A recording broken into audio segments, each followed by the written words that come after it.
이정우가 샌프란시스코를 이끌고 있다. 이 멘트는 국내 전문가나 팬이 한 말이 아닙니다.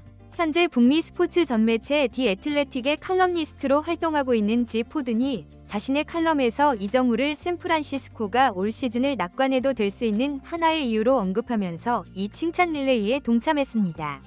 샌프란시스코는 악명 높은 슬로우 스타터인 윌리 아다메스가 시즌 초반 타율 1할 1푼에 그쳤음에도 불구하고 득점 부문에서 메이저리그 상위 5위 안에 들었다. 이는 공격에서 3홈런 16타점 3도루를 기록함은 물론 중견수 수비에서도 플러스 선수인 이정우가 이끌고 있다. 자이언츠 클럽하우스의 분위기와 에너지는 지난 몇 년간 최고다. 이러한 무형적 요소들은 그들이 접전에서 승리하는 데 도움이 되고 있다. 라면서 이정우가 팀을 이끌고 있다고 극찬했습니다. 그리고 샌프란시스코에서 월드시리즈 우승을 3번을 하고 2년 전에 텍사스를 우승시킨 보치 감독도 이정우에 대한 질문을 받은 후에 극찬을 했습니다. 이정우는 정말 훌륭한 선수다. 매우 뛰어난 타자라고 생각하고 재능 넘치는 중견수의 송구력도 좋다. 정말 좋은 만능 선수이고 지금까지 훌륭한 활약을 해오고 있는 것으로 알고 있다. 고 했습니다. LA 엔젤스의 워싱턴 감독도 이정우를 극찬했었는데 이젠 이정우의 극찬은 어색할 필요는 없을 것 같습니다. 이정우는 4월 27일 경기까지 안타 개수 34개로 3할 2푼 7리의 성적을 기록하고 있습니다.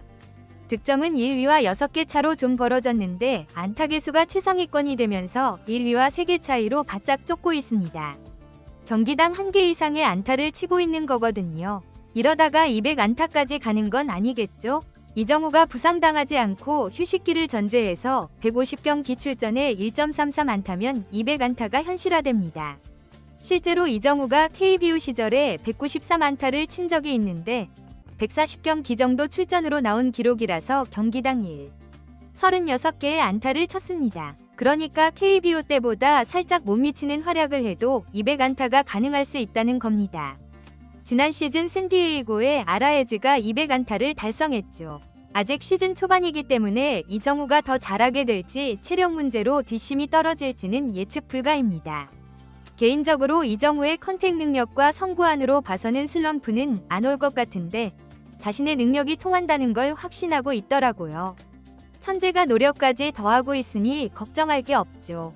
이정우는 최근 5경기 연속 안타 행진을 이어가고 있는데 아쉬운 건 3경기 연속 1개의 안타였다는 것입니다. 일요일 샌프란시스코 홈경기인데 기분 좋게 멀티히트 치고 하루 휴식했으면 좋겠습니다.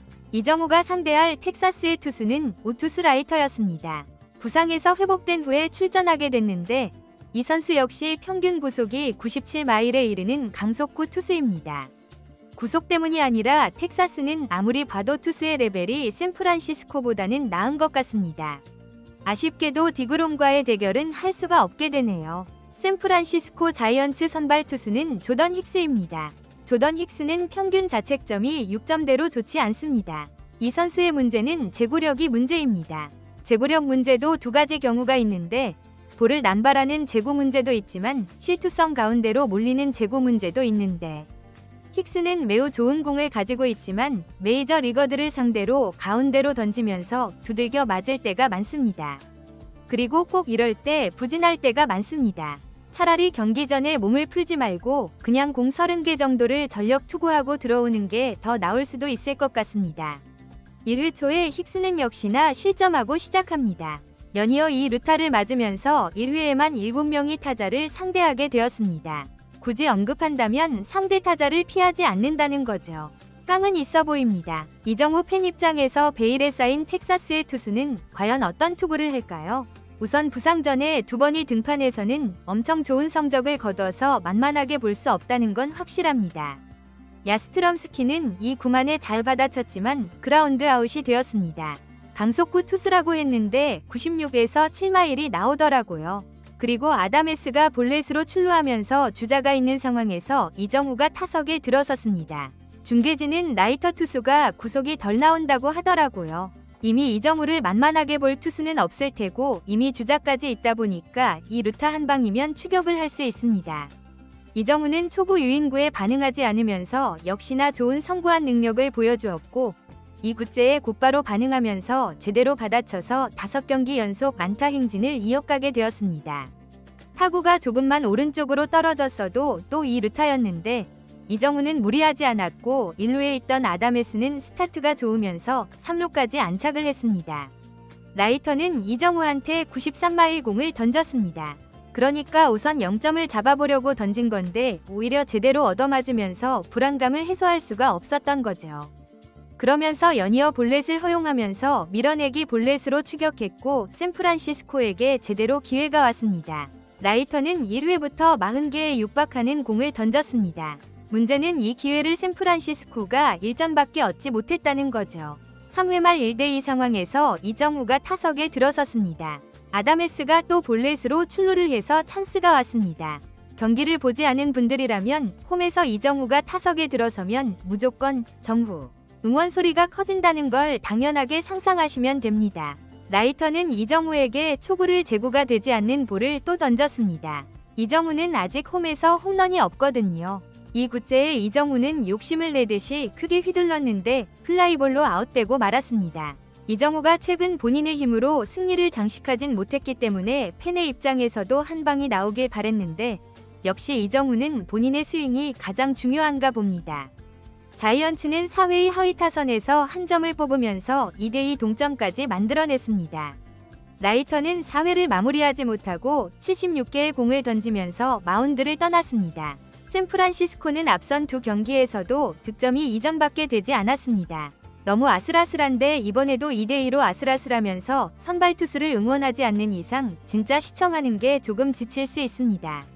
이정우는 세 번째 타석에서 좌투수를 상대로 타격을 했는데 코스는 좋았는데 아쉽게도 유격수가 처리하면서 아웃되고 말았습니다. 이정우는 3타수 1안타, 타율이 3할 2푼 6리가 되었습니다. 우리가 원하는 건 뭐다? 멀티히트, 2루타 좀. 샌프란시스코는 7회 말 야스트럼스키의 안타와 투수의 견제 실패로 2사의 3루 찬스가 있었는데 아담에스가 또 말아먹어버렸습니다. 이정우는 8회에도 안타를 치지 못하면서 5경기 연속 안타에만 만족해야 했고 타율은 3할 2푼 5리가 되었습니다. 하지만 이정우가 8회의 수비에서 어시스트에 성공하면서 팀을 위기에서 구하기도 하고 중견수로서 스타트와 빠른 판단으로 3루타를 2번이나 막은 숨은 공로도 있었습니다. 그리고 현지 중계진은 이정우가 1루까지 도달한 스피드가 굉장히 빠르다는 극찬도 있습니다. 이 경기 어떻게 됐냐고요? 샌프란시스코 자이언츠가 또 9회에 역전승을 거뒀습니다.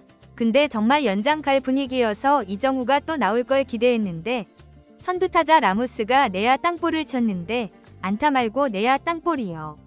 그런데 투수의 송구부터 1루수의 송구까지 망해버리면서 내야 땅볼이 그라운드 홈런격이 되어버린 이거 뭐라고 부른지도 모르는 처음 보는 광경이 연출되었습니다. 너무 황당해서 이거 사회인 야구에서 볼 상황인데 아무튼 그래서 샌프란시스코가 역전을 했습니다.